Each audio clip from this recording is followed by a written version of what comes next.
La música asturiana é unha creación colectiva que foi elaborándose pasín a paso a lo largo de los siglos.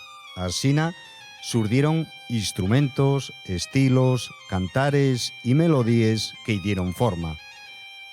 Pero, modernamente, tamén é unha creación individual que viene de la mano de delles personalidades que col so talento e facer deixaron marca nella.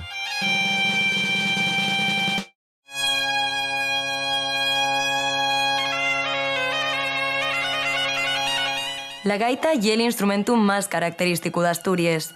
De lo musical pasó a ser un símbolo de identidad y de la nuestra forma de ser. Y también uno de los instrumentos más antiguos del mundo. En Asturias existen delles iglesias medievales donde aparecen imágenes nes que está representado este instrumento. Les más de les veces tocado por un animal, sobre todo un xabaril.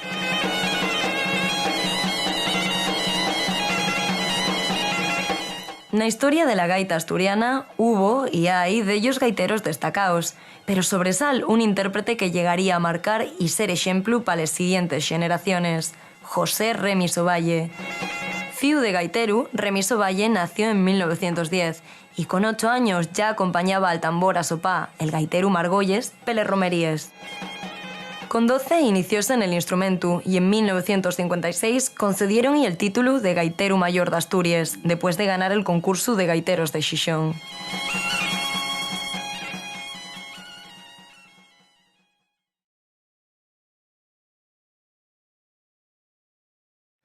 Todos los gaiteros de cualquier época hacemos de ponte siempre, porque al final lo que hay una tradición no es más que una sucesión de estadios consecutivos. Y lo que consideramos moderno en el año 90, pues hoy ya es más clásico. Y lo que considerábamos moderno en el año 50, hoy es lo clásico, Remis. Y ellos consideraban, y además con toda la razón, que lo que hacían ya era lo moderno. Y en el caso de Remis, en realidad era un gaitero muy conservador. Solamente que tenía unos dedos tremendos, entonces tenía tal agilidad que lo que hacía, que no era más que un repertorio tradicional, y basta ver toda su discografía para darse cuenta, incluso aquellos temas que menos tradicionales eran, yo qué sé, La hija del penal, o La habanera guajira, o no sé qué, son temas de disco, son temas de radio, que se aprendían en esos medios y que se adaptaban a su instrumento, pero claro, es que él tenía aquellos dedos que le permitían hacerlo con mucha versatilidad. Por lo tanto, yo ahí no hablaría de un renovador, lo que hablaría es de un gran músico, de un gran intérprete que tenía una enorme personalidad. Pero no hay en su trayectoria nada que lo saque de los cánones más tradicionales. A Remis, pues no se llegó a consumar, pero Remis tenía en el proyecto de hacer una gaita con sinfónica. Lo que llamamos la modernidad, que parece que lleva 4 días, y una cosa que siempre estuvo rondando la mente de los gaiteros de antaño también. Remis llegó a dar una gira pel continente americano, donde aprovechó una parada en Buenos Aires para grabar el su primer disco. Mientras la gira visitó 14 países y llegó a tocar en Los Ángeles, en una actuación que recogieron les cámaras de Hollywood. En total, Remis percorrió casi que 70.000 kilómetros acompañado de la sogaita y mostrando la música asturiana en un tour que duró 3 años. Hombre, cruzar el charco siempre fue una meta, yo creo, para todos los gaiteros, ¿no? Y era como un objetivo, vamos. En el caso de Remis, parece ser que hizo como comentaban antes, una gira que duró 3 años, o sea, una gira exitosa, como había hecho en su momento el gaitero Ibardón, que había estado con Caruso en el Gran Teatro de La Habana. Entonces, Remis parece ser que recorrió desde la Patagonia hasta Estados Unidos, hasta el norte, y recorrió creo que 14 países y con muchísimo éxito, incluso grabó el primer disco, me parece que lo grabó en Buenos Aires. ¿Tú vienes de familia de gaiteros? No, de mi padre. Mi padre fue un hombre que fue un artista tremendo en el instrumento de la gaita. ¿Quién podrá ser el sucesor de José Remis? Bueno, es muy difícil porque para ser sucesor mío hay que salir artista, y para salir artista en un instrumento de estos que es muy difícil, pues lo veo muy difícil, desde luego. De vuelta en Asturias, Remis siguió grabando discos y siguió haciendo proezas. Entre ellas, al gamar el título de Gaitero Mayor de España, en el que competían intérpretes asturianos y gallegos. Remis Ovalle fíxose col gallardón interpretando la famosa Muñeira de Chantada con una gaita gallega. Bueno, los concursos fomenten la competencia. Son competición, pero fomenten la competencia. La competencia fomenta l'espoxide de la técnica, ¿no? Pero los concursos no eran nuevos en los años 50, cuando Remis. Los concursos, las primeras dataciones de concursos son de 1890. Concretamente, las fiestas del Portal de Villaviciosa convocábanse ya concursos en esa época, concursos de gaita. Creo que fueron dos concursos, ¿no? El primero, si no recuerdo mal, fue en 1956. Fue un concurso en el que participaron 25 gaiteros y precisamente, además, el PA también tocó en ese concurso, que quedó el segundo. Y Remis se convirtió en aquel concurso, fue el gaitero mayor de Asturias. Luego, posteriormente, hacia el año 70, el Concello de Xixón volvió a hacer otro concurso y en ese concurso ya algamó el premio de gaitero mayor de Asturias, pero además era un concurso en el que participaban 10 gaiteros venidos de Galicia. Y entonces al final, o sea, ganó y bueno, pues algamó el premio y el nomato de gaitero mayor de España. O sea que siempre, de alguna manera, la gaita es un instrumento tan gallaspero, no sé, la naturaleza intrínseca del instrumento, con ese sonido tan fuerte y que digamos, el amo de la romería, pues muchas veces se dio al enfrentamiento entre dos gaiteros, el enfrentamiento técnico, ¿no? Y eso dio lugar a los concursos aquí y en otras partes, aquí en Galicia, o en Bretaña o en Escocia.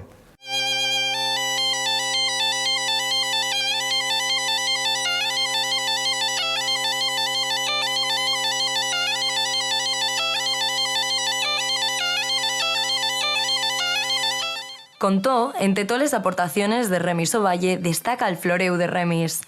Cuéntase que, mientras probaba una gaita después de empayuelala, principió a hacer una serie de ejercicios técnicos que dieron origen a lo que hoy se conoce como floreu de Remis, una de las piezas más complicadas de ejecutar con gaita asturiana. Bueno, el floreu de Remis no deja de ser un preludio, una introducción que de una manera clásica faen los gaiteros siempre antes de tocar les piezas. Lo que pasa que sí, quizás parece ser que él púsose un día a improvisar cuando estaba empayuelando una gaita y bueno, llegó a organizarlo a dar tal dimensión que poco a poco fue formando per se una pieza. Que quedó como un clásico que interpretamos o intentamos imitar todos los gaiteros, ¿no? El floreo de Remis es un canon establecido de a dónde llegaba el virtuosismo de un gaitero como Remis. También es verdad que prácticamente no lo tocaba dos veces igual. A veces entamaba pel final de lo que es la grabación, a veces bueno, cambiaba las partes, etcétera, porque el virtuosismo de Remis llévalo a que siempre resolvía la frase de manera magistral siempre y con una coherencia absoluta. Eso yo creo que era el producto de un dominio del instrumento tal que era la prolongación digamos, de los órganos articulatorios del paisano. Cuando llegó la famosa generación de la Quinta del Biberón, los primeros gaiteros que fueron un puente entre lo que era la tradición, donde no había partitura, donde no había conocimientos de teoría musical, a hacer un tipo de música que ya está intentando entrar dentro de los estándares académicos, ahí fue donde realmente el floreo de Remis jugó un papel crucial. ¿Qué decir del floreo de Remis? Que ya la sublimación de una manera de entender la gaita, vencellada a la exhibición, y vencellada a una manera de valorar la música tradicional que pone en el centro cuestiones como la espectacularización, el dominio técnico, el virtuosismo, etc. Sí, al final yo creo que el floreu de Remis lo que hizo fue como convertirse en una pieza representativa dentro del canon del repertorio de gaita asturiana, la pieza representativa de ese gaitero individualista, ese gaitero que se exhibe, ese gaitero que quiere demostrar toda su capacidad técnica, ¿no? Porque y así fue como se fue fichando, digamos, esa valoración del gaitero como una persona que toca rápido, que toca con muchos requintos, que llega casi como una metralleta, ¿no? En mi caso, tuve que hacer verdaderos esfuerzos para olvidar el floreu de Remis. Y a día de hoy que non se tocara, traballé el solvido y creo que é necesario que los gaiteros de la mi xeneración pensemos poéticas y políticas estéticas alternativas a aquellas que esa espectacularización, esa exhibición del dominio técnico de la gaita y de la música tradicional de alguna manera nos condena a la hora de aparecer en la esfera pública. Y en realidad hay repertorio, hay nuevas composiciones desde los años 90 para acá, para gaita, que son, podríamos decir, piezas más complexes que el Floreu de Remis, pero a nivel popular yo creo que se quedó ahí como mitificado y hay que tocar el Floreu de Remis, además hay que tocarlo según una grabación concreta, imitando hasta los fallos de Remis, hasta los xiros que facían cada llau, y si non lo faes, pues ya que non estás siendo fiel a esa versión, ¿no? En 1987, en el pueblo de Tornín, en Cangues, murió un de los gaiteros míticos de Asturias. Para la historia quedaron piezas como la emblemática Floreu de Remis y muchas anécdotas, entre ellas la del desfile del Día de Asturias en Xixón de 1963, momento en el que Remis travesó todo el paseo del Muriu de San Llorienzu solo en una moto, en sin dejar de tocar la gaita a lo largo de dellos kilómetros. Todo eso entre los aplausos y vítores de la xente.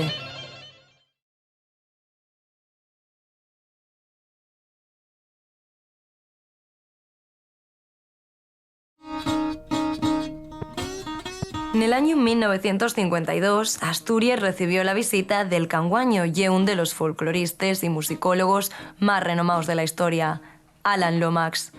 A este inquieto estudioso de las músicas populares débese el que bona parte del acervo sonoro del so país, Estados Unidos, llegare hasta los nuestros días.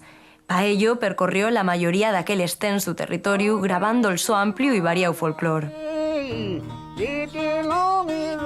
El trabajo de Alan Lomax axunta más de 10.000 grabaciones fechas a granxeros, presos, vagamundos o músicos ambulantes que gracias a él entamaron una carrera profesional.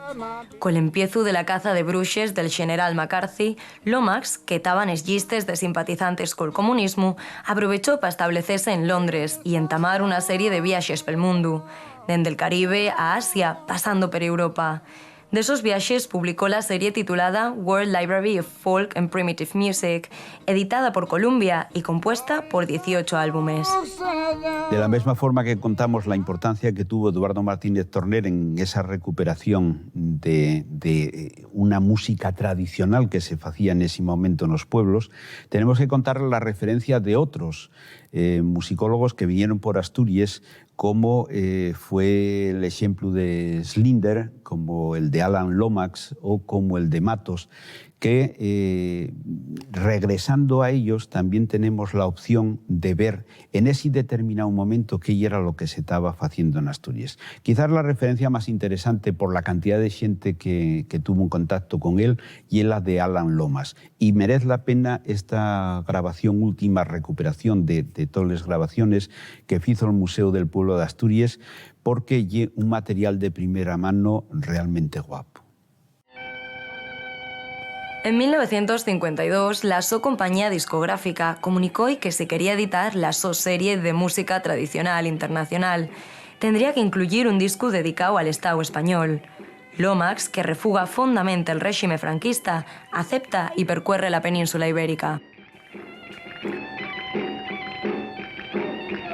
Alan Lomax vino en un momento difícil. Acabó la guerra, la sección femenina, la falange, todos los cuerpos culturales del gobierno de aquel momento dicen ¿qué fai un americano tan raro preguntando por los pueblos que qué es lo que se canta? Entonces digamos que a pesar de que pusieron una serie de vigilantes, él hizo unas grabaciones magníficas por toda España, referencias en Extremadura que son únicas, en Aragón que son únicas, y les de Asturias que les tenemos recientemente recuperadas son una verdadera joya. Alan Lomax fue un crack. Yo soy fan de Alan Lomax. ¿Qué supunxo para la música asturiana? Pues supunxo cosas importantísimas. Alan Lomax, por eso digo que me cae bien, fue un paisano que llegó en pleno franquismo, año 52. Me parece que fue. y a que va de la mano a los pueblos de las fuerzas. Del cura al alcalde, ya bien guiado, porque claro, un americano podía ser un espía, cuanto menos. Entonces había que guindiarlo de cerca. Los etnomusicólogos, investigadores que vinieron a esta tierra, siempre grabaron 4 cosas míticas. De estos 78 concellos, pues había 4 sitios míticos a los que se llevaba siempre a esta gente a grabar y a regrabar y a regrabar 850 veces más el corri-corri.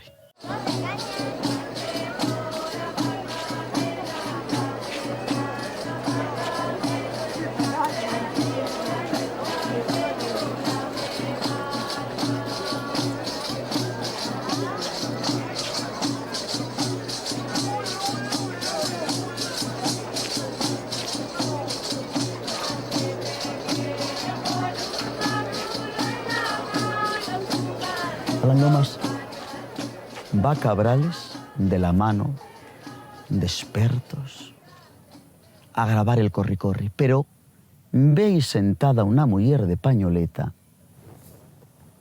y a nada más que puede salirse del guión, escapase a falar con aquella mujer. Él sabía que ese grupo folclórico, también un poquillín de la mano de la sección femenina, no le aportaba los materiales que necesitaba. No era lo auténtico. Era la coreografía, era el coro. Falla apuntes. Danza demasiado coreografiada o danza con cantantes de un coro. Pero ¿qué es lo más interesante de Alan Lomas en Asturias? Lo que se salía del guión. Era grabar al Presi, lo más interesante. Cantantes míticos, ya con discos. No, él sabía que lo más interesante era esa mujer de pañoleta, de Arenas de Cabrales, que cantó col vexigo en cuanto mazaba la mantega, sones arcaizantes, que era lo que interesaba a las Lomas. O esa paisana de Modreiros, de la braña de aquí detrás de ese monte, de Valmonte, que baixó a Valmonte y cantó el repertorio de verdad col que se bailaban Modreiros, ya no puerto de su miedo. Por eso para mí foi un crack, porque non se deixou guiar, deixouse guiar, pero salíase del guión. También tenía que comulgar con lo que había.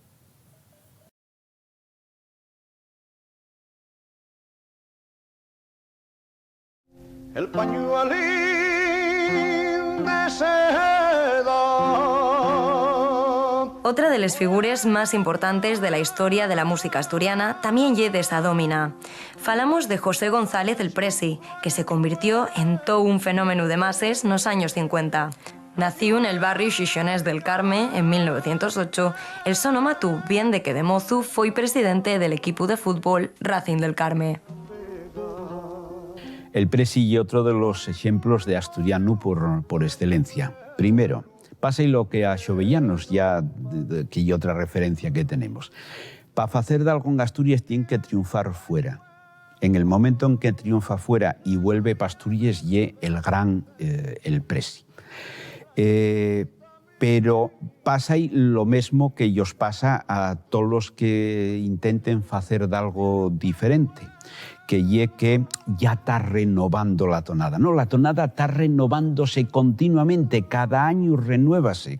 Pero el Presi tenía unas cualidades vocales excepcionales, una capacidad de conectar con el público extraordinaria, y eso tuvo una virtualidad también, que consiguió enganchar o mantener una afición de un público que si no se iba a escapar, de una generación nacida en los años 40, principios de los 50, pues mantuvo a ese público un poquín siguiendo todavía, vibrando con lo asturiano, cuando en aquel momento estaba desapareciendo.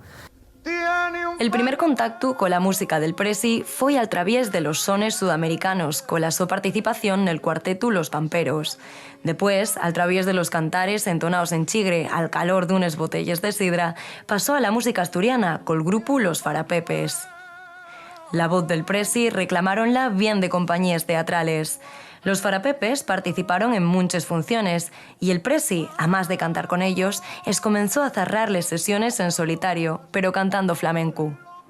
La verdad es que él tenía una forma también diferente de estar en el escenario. Pienso que era un una persona, un animal escénico, ¿no? Sí, sí, gustábame como lo hacía, porque normalmente la tonada, la gente de la tonada es muy estática en el escenario y muy seria y muy...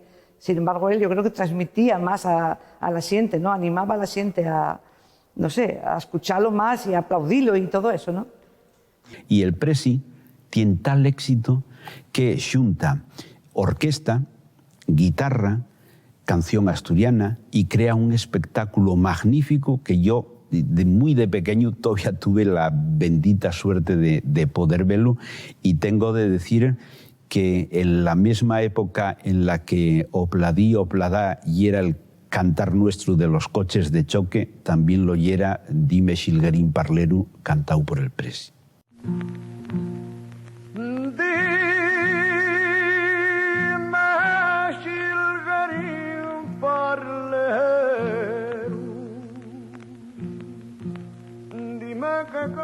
La guerra civil supón un tiempo incierto. Al acabar la contienda, pasa una temporada en la cárcel por apoyar al bando republicano. Con todo, la so carrera siguió alantre y en 1942 grabó el so primer disco. Entre ellos estaba el so gran éxito Xilguerín Parleru.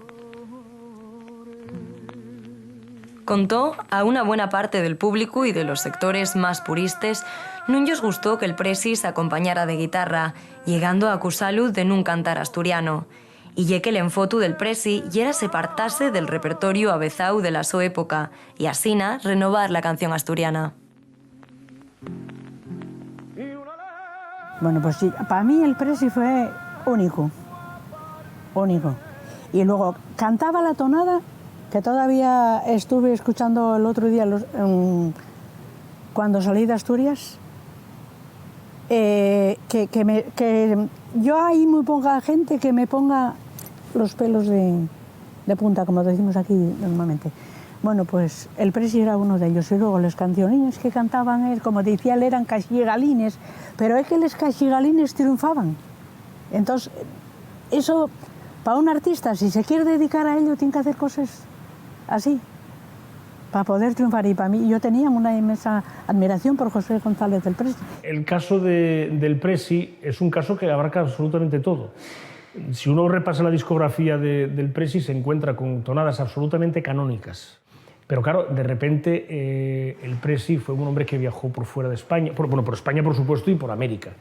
Entonces tuvo acceso, como se tenían acceso en aquellos momentos, a grabaciones y a interpretaciones musicales de otros sitios. Y claro, es muy fácil, digamos, presentar la música asturiana como un género muy identitario, muy reconocible, pero que a lo mejor a un público más general le suena demasiado identitario o demasiado apegado a la raíz, y entonces le ponemos el excipiente de un arreglo.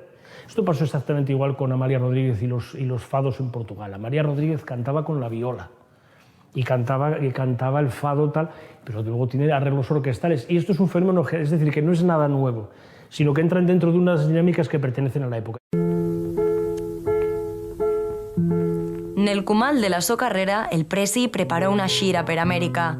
En principio iba a ser pa un mes, pero convirtióse en un periplo de 13 años.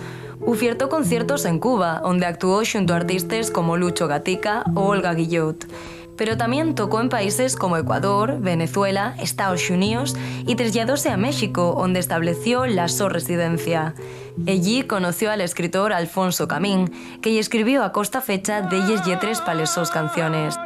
Nun de los viajes per Latinoamérica, nuna parada nun aeropuerto, compró d'algo que llegaría a convertirse en todo un icono de la música asturiana. Unas gafes de sol, escures y de pasta negra, que lo deben acompañar ya toda la su vida. Realmente pienso que lo importante de que él llegara tanto al público en América, más que nada, era porque había mucho asturiano emigrante, ¿no? Entonces, claro, tenía también una serie de canciones que recordaban Asturias. Eso para una persona que está fuera y que siente la tierra y que tuvo que marchar muy, no sé, con mucha pena, ¿no? De una tierra que en aquel momento no daba lo que necesitaba, pues eso valió para que el Presi tuviera ese éxito allí, sobre todo yo creo que con los emigrantes. Aquí estamos hablando de un fenómeno mediático ya, es decir, Empezó por la radio y luego seguiría por la televisión, etcétera, etcétera, pero en todo caso aquí estamos hablando ya de un problema de cómo se difunde algo determinado. Había muy buenos cantantes en Asturias, por supuesto.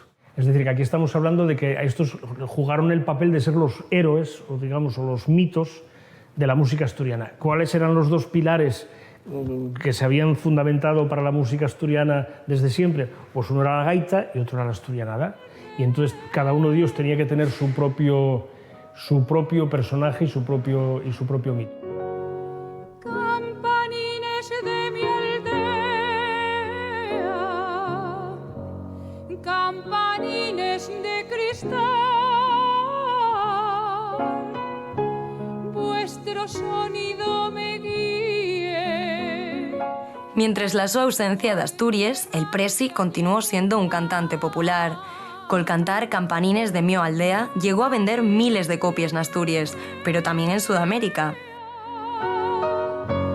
Campanines de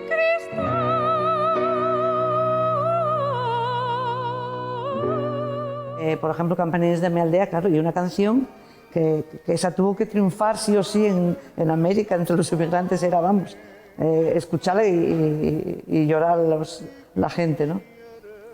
Para mí que fue, bueno, fue un buen acierto. Para mí, Campanines de mi aldea, yo creo que para mí la mejor, ¿no? Para mí. Asturias de mi querer,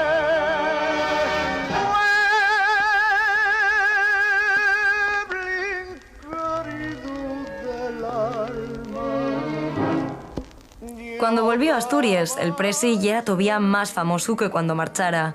Siguió dando conciertos por toda la geografía del nuestro país, pero también en Bélgica, Alemania o Suiza. campanines de mi aldea. José González el Presi muere en xunu de 1983, en sin que al funeral fuera ningún representante público, y convirtióse en el mito más importante de toda la historia de la canción asturiana. Cuando muere el Presi no pasa absolutamente nada. En el entierro del Presi no hay ni representación institucional del propio ayuntamiento. No tiene ninguna importancia, sí, una referencia en la prensa de un par de titulares de «Morrió la gran voz de la canción asturiana». No, murió parte de la cultura asturiana, porque cuando muere alguien como el Presi, muere una verdadera institución cultural. En este momento estamos viendo, después de 40 años de la muerte de él, que una serie de cantadores mozos están recuperando esa figura magnífica del Presi. Bienvenido sea esta recuperación de esa figura, porque gracias a ir hacia atrás a por él, esta gente va a dar un paso hacia adelante muy importante.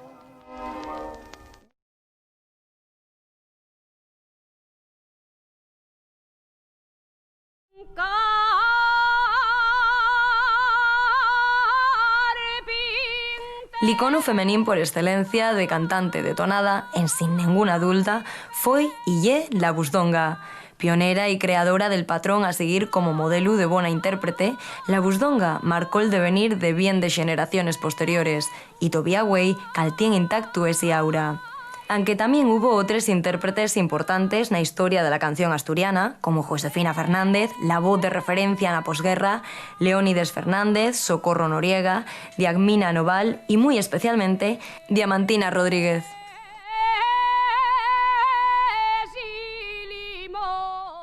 Bueno, yo creo que la labor de Diamantina a nivel interpretativo, a nivel de presencia dentro de la música asturiana es fundamental, porque aparte de ser una mujer transgresora que no tuvo miedo en la época en la que vivió a hacer cosas nuevas, creo que aparte fue una precursora de muchas canciones que se vinieron cantando después y que cantamos los contemporáneos, porque no tuvo ningún miedo a hacer cosas nuevas, a cantar seguidilles, xiraldilles, pasodobles, etc. Digamos que en una época donde nada más que cantaban los paisanos y donde no se hacía ninguna innovación, ella atrevióse a hacer cosas nuevas. Creo que la importancia de Diamantina se puede destacar en 4 ámbitos. Uno, por ser una de las grandes de la canción asturiana. Otra, por ser mujer y ser la mujer que más, mujer y hombre, que más tiene grabado dentro de la canción asturiana, más discos tiene de música tradicional asturiana. Y la dedicación que tuvo a la maestría, a enseñar la canción asturiana a otra gente y participar en muchos discos y colaborar. El guaje a la mina fue y en la mina se murió. Cuando iba para la mina, él cantaba esta canción. En la mina Diamantina nació en 1920 en el pueblo de Vichaxime, en Quirós. Principió a sentir cantares de tonada con la su familia, que ya era muy aficionada a los mesmos. Lome, Argimiro Fernández, Argimiro el de Boida, venía de un clan familiar de gaiteros, y Diamantina deprendió con él a tocar el instrumento. También comenzó a tocar pelerromeríes y fiestas, acompañándolo con la pandereta. Na Guerra Civil, la su actividad interrumpióse. Argimiro pasa 2 años nun batallón de traballadores, integrado por represaliados franquistas, y Diamantina tuvo que salir alantre como pudo. Y la madre del chaval bien sabía por qué lloraba. Lloraba porque aquel fiu que en la mina trabajaba, pero la mañana temprano él su lámpara empuñaba. Pero la galería alantre ella sabía que cantaba. Bueno, hay un anecdotario de ella que cuenta que en una actuación en Mieres subióse al escenario, cantó Arboleda bien plantada, en un acto en el que estaba Carmen Polo y la gente de la derecha, y que después de acabar de cantar y de bajarse del escenario, pues que uno de los dirigentes de la falange de aquella arrimóse a ella, y como ella había cantado El alma de los mineros, comentó y que por qué había cantado eso, que los mineros realmente no tenían alma. La verdad que la historia de Diamantina y un poco la historia del tiempo que toca vivir. Claro, ella ya era moza cuando la Guerra Civil, pa' encima, las circunstancias de ella no eran nada bollantes. Bueno, ella siempre me cuenta, o me contaba, que tuvo una vida dura, pero que todo lo que quiso hacer, fízolo. Quiero decir que ella, las canciones que quería cantar, cantábales, siempre está hablando de que ella viajó muchísimo a Madrid, viajó por muchos países y tuvo una vida artística plena hasta que tuvo que dejar de hacerlo por el tema de su enfermedad, una persona asmática, y en un momento de la vida tuvo que dejar de cantar. Diamantina quedó en 2 ocasiones segunda en el concurso en Tamau por el periódico Región y Radio Uvieu, y finalmente en 1955 ganó Lu. La popularización de los concursos fixo que en la década de los 60 les grandes voces surdíes de ellos se axuntaren en formaciones profesionales.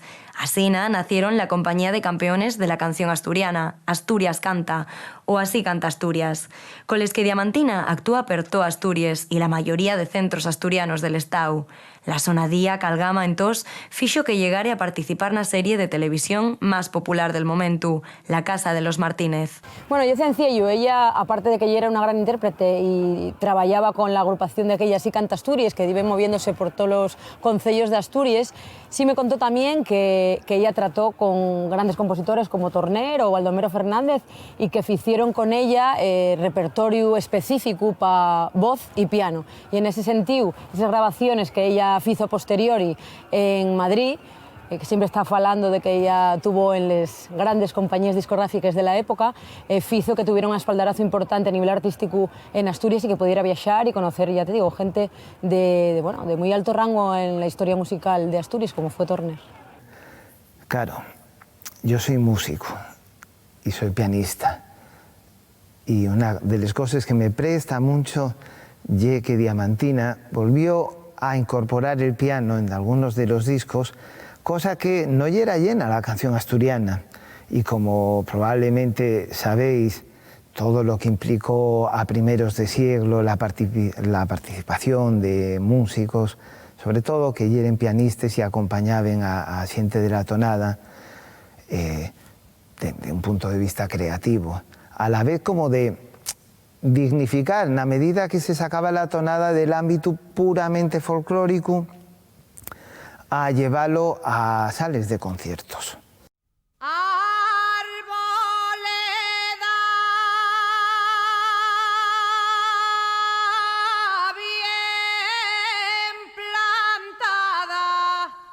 Diamantina también editó de ellos discos, un de ellos acompañada a la gaita por Remis Ovalle.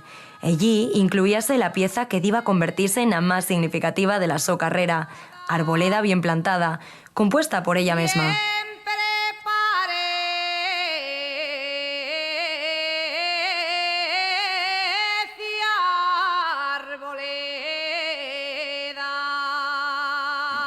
Bueno, yo destacaría de Arboleda bien plantada, que hay un cantar que aparte de estar fecho por Diamantina, creo que resume perfectamente lo que lle la figura de Diamantina, que lle la raza, el poderío y ese carácter innovador, progre, y que siempre estuvo de la mano de la modernidad en una época, ya te digo, en la que no se permitía dar algo así a las mujeres. Aparte, ella siempre me cuenta anécdotas con respecto a ese tema de que había un machismo bastante arraigado dentro del mundillo de la canción asturiana, y que siempre ella fue una mujer de rompe y rasga, de ponerles cosas enriba a la mesa y de decir no, por aquí no se pasa. Y Arboleda bien plantada y el resumen de esa experiencia vital de ella, claramente.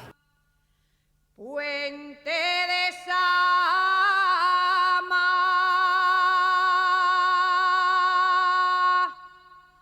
allí me di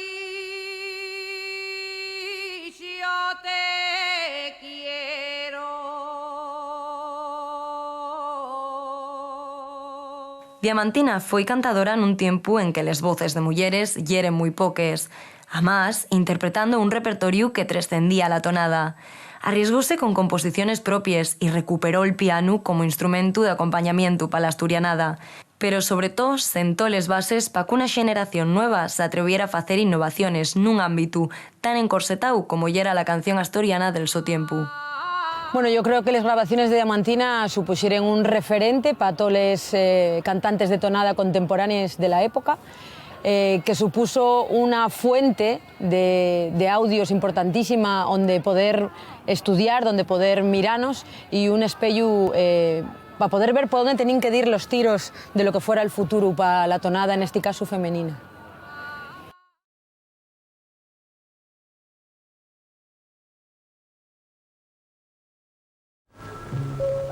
Había pedido un coche para recorrer Asturias libremente.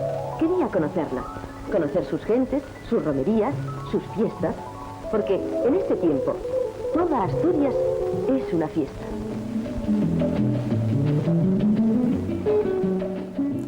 A pesar del éxito de la gaita y la tonada, la música asturiana non foi allena a los sones que venían de fuera de les nuestras fronteres. Na década de los 60, el régimen franquista principió a romper el aislamiento internacional y las transformaciones sociales impactaron en una sociedad que quería abrirse al mundo, y al través de los Pirineos entró el fenómeno yeye y los sonidos del pop y el rock anglosajones. En estos primeros años de la década de los 70, garró carta de naturaleza un estilo al que podríamos denominar como pop llariegu. Trátase de un xénero caracterizado por cantares melódicos, ejecutados dun modo sencillo y apegadizo, con lletres de temática asturiana y festiva, cantaes la mayoría en amestao, aunque también en castellano da fechu y en asturiano correcto. De ellos, de los pioneros, fueron el dúo Covadonga, el dúo San Juanín y sobremanera el Presi, que con la su canción guixera asturiana punxo les bases de esta tendencia nueva en el panorama musical del país. Bueno, en los años 70 y era el momento en el que triunfaba Serrat cantando en catalán. En 1970 el cantante gallego Andrés Dobarro fue el primer cantante en una lengua minoritaria que llegó al número 1 con un cantar en gallego con Corpiño Xeitoso. En Galicia también estaba Ana Quiro, una cantante que con el single Galicia Terra Meiga llegó a vender 100.000 copias y llegó a estar per delante de Julio Iglesias en listas de éxitos.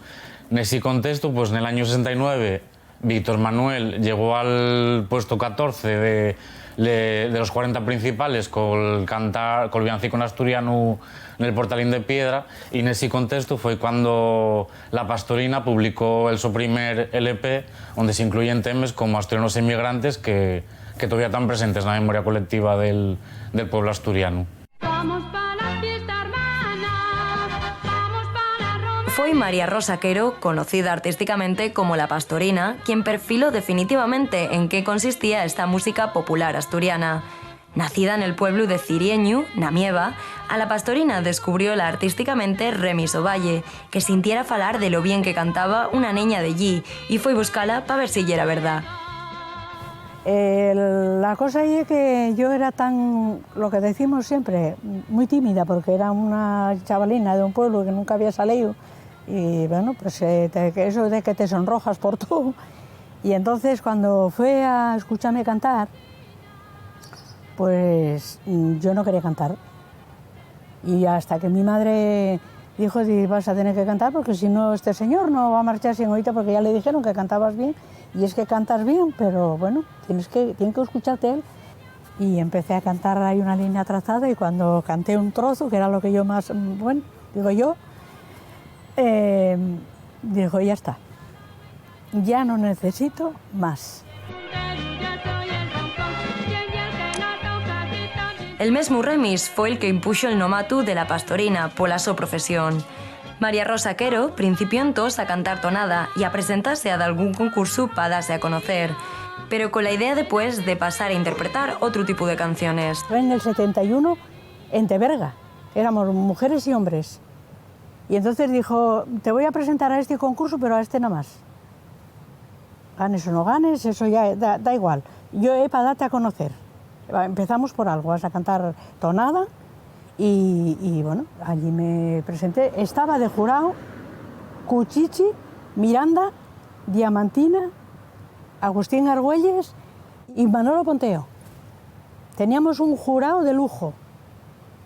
Y de los más conocidos que quedamos así ya para después fue Abelino Fernández Corte, que yo gané a Abelino y Abelino quedó el segundo. Yo tengo la orella larga de oro de Teberga de premio aquí en casa. Emigrantes asturianos, canta María Rosa Quero, pidiéndole a las cantinas que volváis a Asturias luego. Pa siguiente paso y con las composiciones del propio Remis foi algamando un éxito descomanau. Asina, na súa primer tirada, el cantar Asturianos Emigrantes llegó a vender 175.000 copias. Yo creo que surgió andando por América. Él vivió muchas situaciones en la América, el hombre, de asturianos que se habían ido para allá y no habían podido regresar a la tierra. Y entonces yo he visto por allí muchos hombres llorar. Unos triunfaron y otros no. Dice, entonces los que triunfaron volvían a la tierra, pero los que no quedaron por allá. Y entonces eso le quedó, dice, hubo gente que me fue a despedir al aeropuerto y se quedaban llorando. Dice, Remis, nosotros ya no pisamos más a nuestra tierra querida y al pueblín. Entonces él, aquello lo trajo en el corazón. Entonces fue cuando él sacó Asturianos Emigrantes. Bueno, la pastorina foi la primer cantante de éxito del oriente de Asturias y eso notóse en el apoyo que dio la so xente, non? El primer concierto que dio foi en el año 1970 nel Teatro Colón de Cangues de Onís. Iba a dar un concierto a las 9 de la noche. A la hora de empezar el concierto había más xente fuera que dentro. En el primer pase mesmo había xente que estaba sentada nos pasillos y tuvo que repetir el concierto a la 1 de la mañana por la xente que había queriendo vela. Asturias, tierra querida, Asturias, tierra soñada, cuántas veces te lloré. Con temas como este, o Romanza de la Pastora, Voy a la Villa de Llanes o Ya suena la gaita, la pastorina bebió de influencias que diven de la torada tradicional y los sones populares a la música guixera de aquel tiempo. Creo que una de las cosas más importantes que tiene la pastorina es cómo supo aguantar el filtro del tiempo. Lleva décadas sin subir arriba de un escenario, pero los cantares siguen estando presentes en la memoria colectiva del pueblo asturiano. Yo pienso que era diferente y la gente a veces necesita escuchar cosas nuevas. Es muy bueno y muy importante hacer cosas nuevas para que la gente lo escuche. A veces gusta, otras veces a lo mejor pues no. Metida en la Santa Cueva.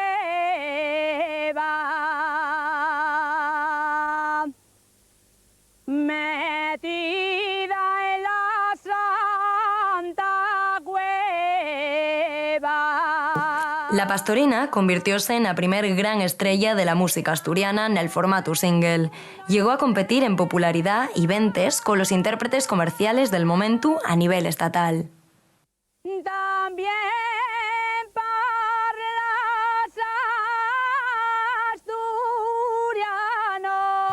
Y luego también yo actué con mucha gente, actué con Antonio Molina, contratarnos en un año en Nochevieja y Año Nuevo, en Suiza.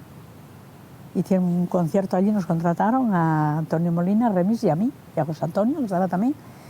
Y también coincidí con Marisol en el Teatro Gobellanos, con mucha gente. Yo creo que la Pastorina supuso un cambio de mentalidad en la música asturiana que dio en par de la sociedad. Después de décadas de represión, de nacionalcatolicismo, pues la gente quería bailar. Y yo creo que la Pastorina es el ejemplo de eso, de partiendo de la tonada y de la música tradicional, hacer música lleixera pero con esas bases. La Pastorina es la primer yeye de la música asturiana. También formó un trío de gaita con Remis Ovalle y el fiu d'esti, José Antonio, con quien iba a acabar casando. Pero el reyumón de la so carrera en solitario amatagó esta otra faceta. Estábamos un día ensayando y él, como decía que yo tenía tan buen oído, dice, yo creo que tú podrías hasta tocar la gaita. Digo yo, hombre, ¿qué va? Digo, jefe, yo lo trataba familiarmente jefe, le llamaba jefe. Digo, ¿qué va, jefe? ¿Cómo voy a cantar yo o a tocar la gaita? Si yo en mi familia no hay ninguna tradición de tocar la gaita ni nada. Y de eso es igual. De eso es igual. Yo creo que si empezamos, podemos hacer un trío. José Antonio, su hijo, y él y yo. La Pastorina tuvo en activo no muchos años, siendo resultado de una época determinada y de una manera de entender la actualización de los sones del país. El repertorio conjunto de María Rosa Quero y José Remis Ovalle forma ya parte de la memoria colectiva de 10 generaciones de asturianos y asturianes. Y luego tengo ahora mismo, que es una inyección de vida, muchísimo cariño de la gente de la calle. Tú vas por la calle, todo el mundo te conoce. Yo te escuchaba en aquellos tiempos, pues en Suiza, en Alemania, en Estados Unidos, en México, donde fuera, y entonces vienen. Hay gente que cuando me ve llora, porque yo recibía cartas de afuera de asturianos que lloraban al escuchar, que cerraban los ojos cuando escuchaban asturianos emigrantes y que veían a su tierra, veían a su gente, veían a su pueblo. Entonces que para ellos era pues... Y entonces eso para mí ahora mismo, que me está recordando a la gente continuamente, pues valió la pena. Que tengo, que tú no tienes nada. Tengo una barca en el río que navega sin remarla.